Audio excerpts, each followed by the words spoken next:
Shell, Wyoming in the Big Horn Mountains. Absolutely stunning. The pictures and everything won't do it justice. We left Cody this morning at our friend's motel, Brenda and Mark, who have a cabin just down the road. You go in at Shell, and unfortunately it's only accessible by ATV, but we will be back to go there. So we'll be riding through the Big Horn Mountain Range for about another hour and a half on our way to Buffalo, Wyoming for the night. And yeah, I cannot describe how beautiful this is. It's stunning.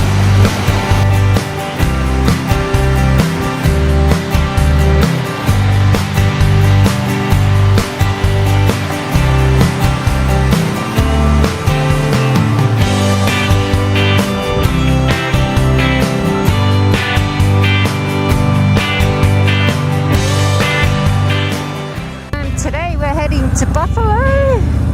And it's a beautiful day. We've just left the Western Rose Motel in Cody. So we've befriended the owners of the motel, Mark and Brenda. So they're shutting their motel this week, which is fairly commonplace in Cody. 1st of October, basically the whole town shuts down, or the tourism industry does anyway. They are heading back to their cabin in the mountains in Vermont for a month, and then they're going down to the Florida Keys. Last night Mark cooked us another fantastic meal. Now what did he call it? He called it New England fry-up. New England fry-up, and it was all seafood, so New England scallops and prawns or shrimps as they're called over here, and then also some cod. Cod, that's right, cod, and a taste of curry in it, and it was just a little hint of curry, but wow, was it good. And from there we'll head to Sheridan and then down into Buffalo, where we're staying for the night at Z Bar Cabins, which should be pretty good.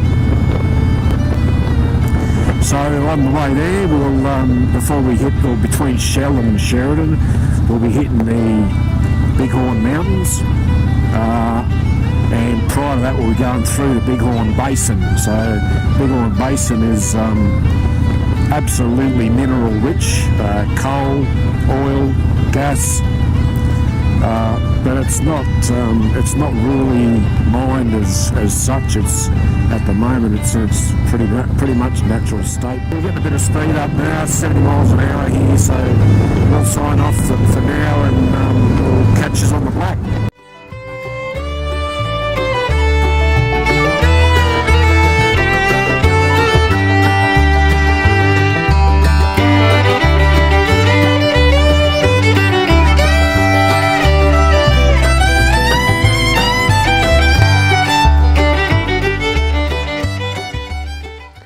Cody is a western-style city in Wyoming with a population of around 12,000 and sits at an elevation of 5,000 feet.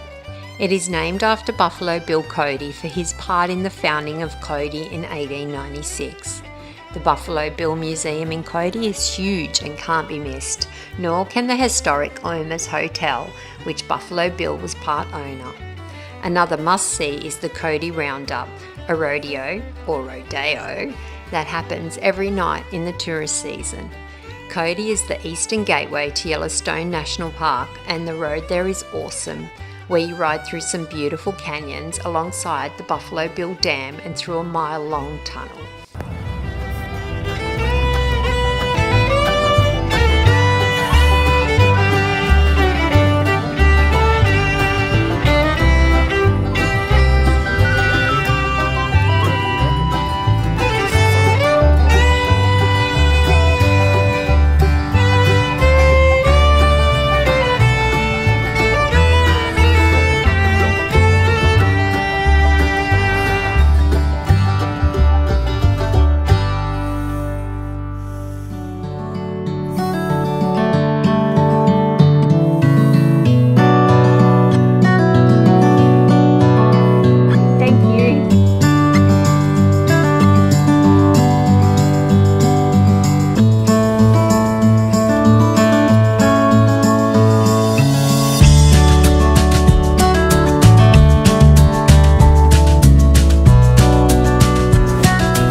open. and chocolates. It's open.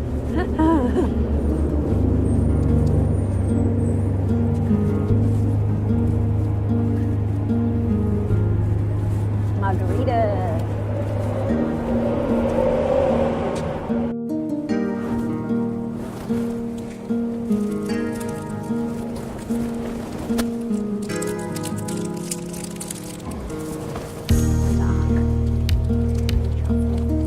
I've never seen honey and things before like this. Cherry. Do you want to try a cherry one?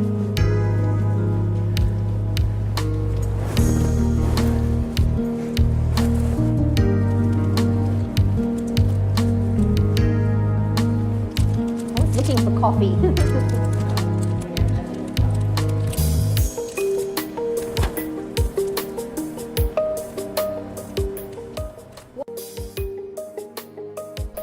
So just leaving Greybull, population about 60,000, nice little town, pretty friendly people.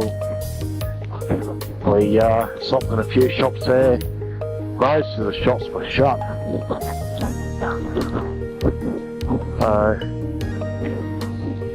Greybull sits in the Big Horn Basin, and Big Horn Basin, apart from being mineral rich, is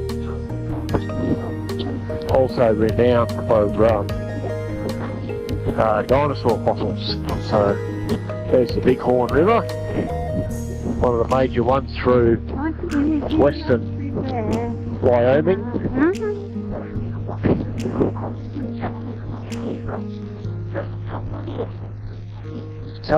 So on to Shell, then Date, and then Buffalo. So still got 2.5 hours to go.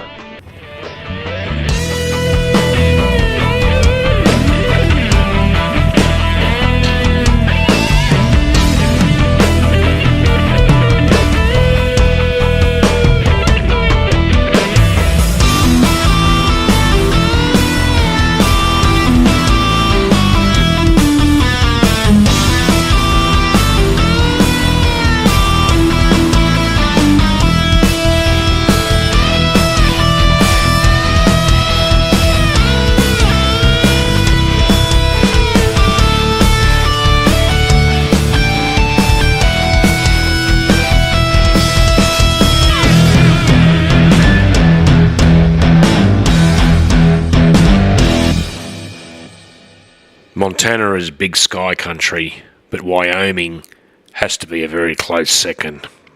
The weather today is excellent, hardly a cloud in the sky, and the roads are awesome. The views? Well, look for yourself. This countryside conjures up ideas of the old Wild West, and modern day ranchers don't know how good they've got it. Wyoming's a top destination for motorcycle riders seeking scenic motorcycle roads. The majority of the cowboy state is made up of mountain ranges of the Rocky Mountains, while the easternmost section of the state's made up of the Great Plains or high altitude prairie known as the High Plains. The state is home to some of the most beautiful and spectacular national parks and monuments such as Grand Teton National Park, Yellowstone National Park, Devil's Tower National Monument, and Fossil Butte National Monument. Cheyenne Frontier Days are a 10-day preeminent Western cultural festival and rodeo that has been taking place since 1897. Wyoming State Highway 14, or the Big Horn Scenic Byway, is a 58-mile paved highway over the crest of the Big Horn Mountains. The byway winds past thick forest, lush meadows, waterfalls and deep canyons. Stretching from the Powder River Basin to the Big Horn Basin, the Big Horn Scenic Byway follows US 14 from the west outside Greybull and terminates in Sheridan.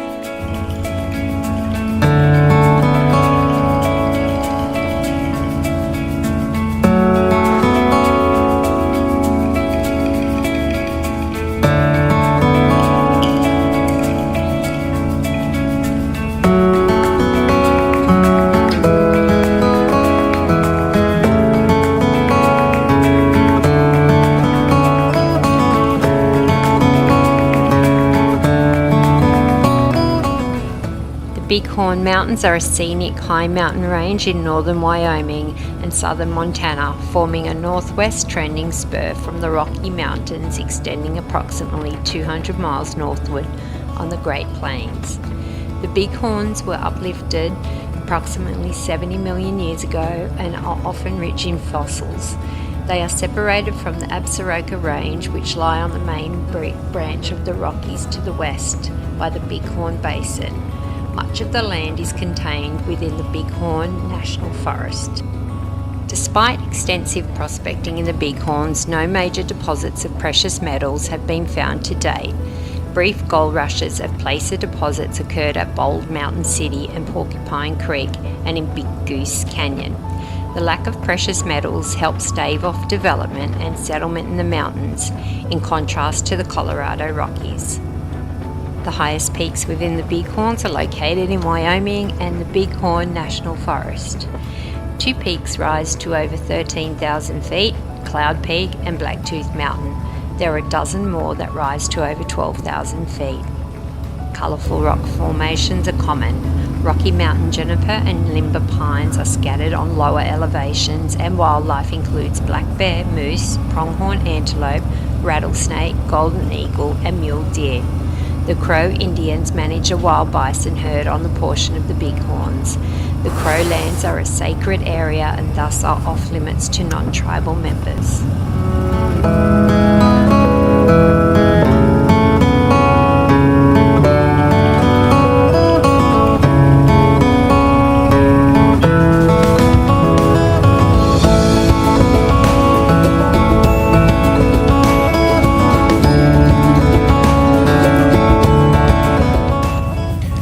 The outlaw Butch Cassidy lived in the Big Horn area for a while and was arrested at the insistence of local cattle baron Otto Frank and sent to the Wyoming State Penitentiary for horse theft.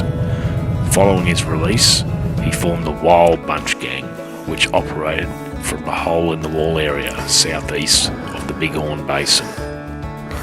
The Hole in the Wall Gang was a gang in the American Wild West, which took its name from the Hole in the Wall Pass south of this area, where several outlaw gangs had their hideouts. The Hole in the Wall Gang was not simply one large organised gang of outlaws, but rather was made up of several separate gangs, all operating out of the Hole in the Wall Pass, using it as their base of operations. The gangs formed a coalition, each planning and carrying out its own robberies with very little interaction from the others. At times, members of one gang would ride along with other gangs, but usually each gang operated separately, meeting up only when they were each at the hideout at the same time. Geographically, the hideout had all the advantages needed for a gang attempting to evade the authorities. It was easily defended and impossible for lawmen to access without detection by the outlaws concealed there. It contained an infrastructure, with each gang supplying its own food and livestock, as well as its own horses. A corral, livery stable, and numerous cabins were constructed, one or two for each gang.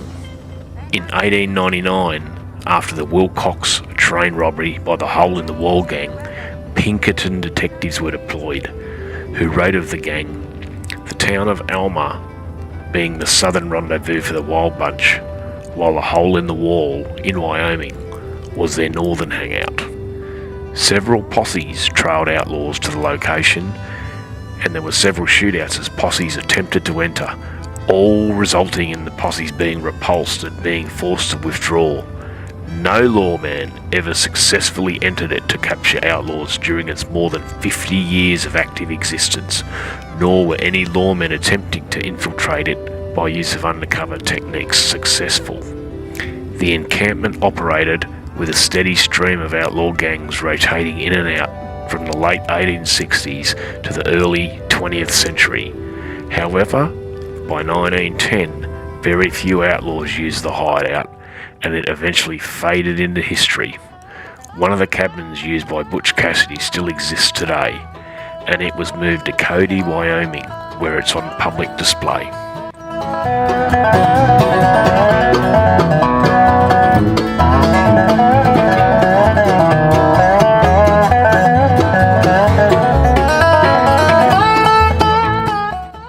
Butch Cassidy was born Robert Leroy Parker in 1866 and was engaged in criminal activity for more than a decade at the end of the 19th century and the early 20th century. But the pressures of being pursued by law enforcement, notably the Pinkerton Detective Agency, forced him to flee to the United States. He fled with his accomplice Harry Longabow, known as the Sundance Kid.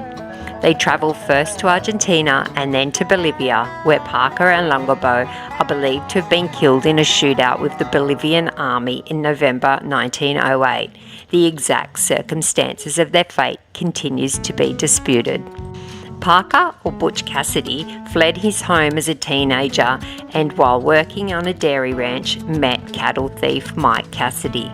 He subsequently worked on several ranches, in addition to a brief apprenticeship with a butcher in Rock Springs, Wyoming territory, where he got his nickname Butch, to which he soon added the last name Cassidy in honour of his old friend and mentor. Cassidy's first bank robbery took place in 1889 when he and 3 others robbed the San Miguel Valley Bank in Telluride. The robbers stole around $21,000, equivalent to $712,000 in today's money, after which they fled to the Robbers' Roost, a remote hideout in the southeastern corner of Utah Territory. Butch Cassidy's life and death have been extensively dramatised in film, television and literature, and he remains one of the best-known icons of the Wild West.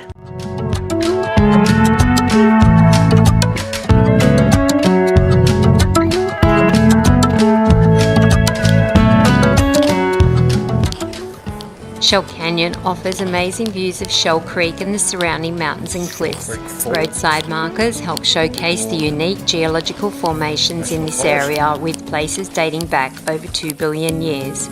Shell Creek starts high up in the Big Horn Mountains and flows through the Big Horn National Forest until it reaches the Big Horn River near the small western town of Graybull. Over the past million years, Shell Creek has incised a deep chasm through the sedimentary stone and ancient granite. The water of Shell Falls, dropping at a rate of 3,600 gallons per second, follows fractures in the resistant granite. Shell Canyon is named for the shell fossils found in the sedimentary canyon walls.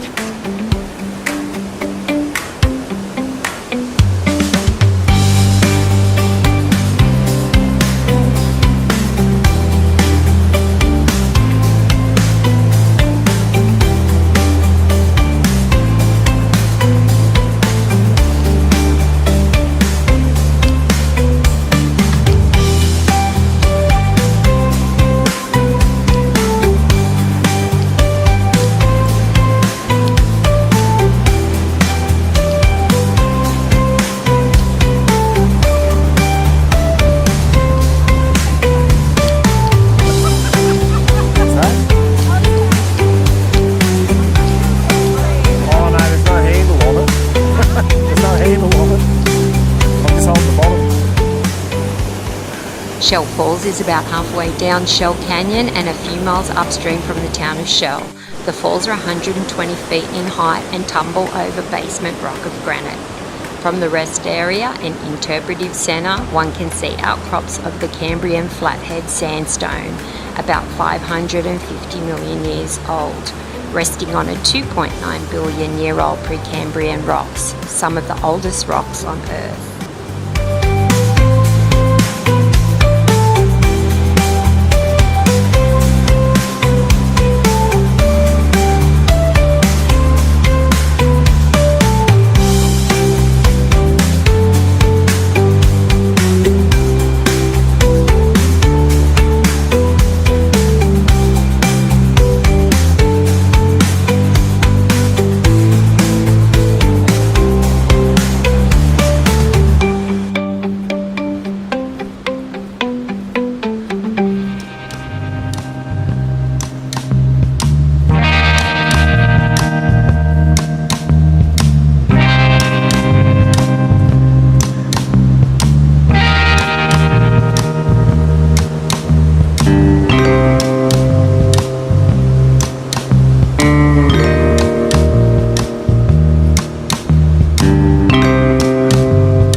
Tonight we'd stay at Buffalo, nestled in the foothills of the beautiful Big Horn Mountains.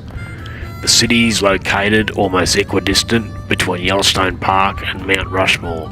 The population's around 5,000.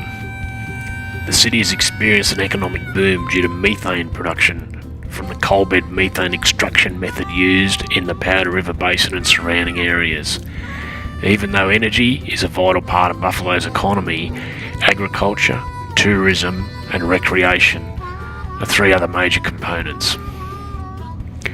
We spent this evening at the historic Occidental Hotel, a western gem that once welcomed Buffalo Bill, Teddy Roosevelt, Calamity Jane and other Wild West icons. Butch Cassidy and the Sundance Kid rode to the Occidental from their hideout at the nearby Hole in the Wall. The Occidental was founded in 1880, and when you step through the front door of the historic Occidental Hotel in Buffalo, you are truly stepping back into the Old West and seeing it the way it really was. The beautiful embossed ceilings you see over your head in the lobby and in the saloon are the original ceilings. The magnificent back bar that you will see in the saloon is the original back bar that was brought in by a wagon 100 years ago. And the chairs you will sit in are likely to be antiques that are original to the hotel. Even the bullet holes that you will see in the saloon are original.